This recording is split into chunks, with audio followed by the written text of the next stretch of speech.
È stato quel particolare, il furgoncino Volkswagen Caddy blu visto aggirarsi in modo sospetto nel quartiere prima del furto avvenuto la notte del 14 agosto, 2 Carrare. Un dettaglio che la vittima dell'ennesima razzia in abitazione ha raccontato ai carabinieri di Abano Terme e così in poche ore sono riusciti a fermare il ladro. Grazie a questo dettaglio noi abbiamo visionato le immagini dei sistemi di videosorveglianza del comune di Due Carrare, perché il fatto era avvenuto lì a Due Carrare, con la collaborazione della polizia locale di Due Carrare, e da lì è iniziata tutta un'attività che ci ha portato a intercettare appunto l'autore di quel furto. I militari hanno diramato la descrizione del mezzo e con l'aiuto della polizia locale lo hanno individuato ancora a 2 Carrare mentre si aggirava, forse in fase di sopralluogo.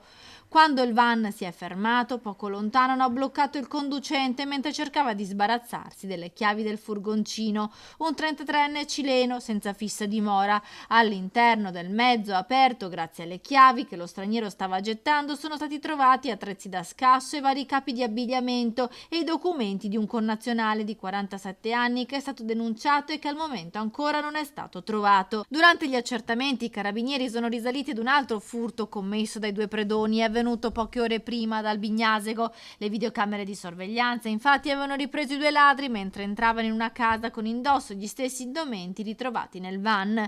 I ladri, approfittando delle case vuote per le vacanze, stanno facendo razzia nella provincia di Padova. Ecco allora i consigli dei carabinieri: importante in primis azionare sempre il sistema d'allarme. Di installare sistemi d'allarme e di attivarli sempre, anche quando ci si allontana per brevi momenti.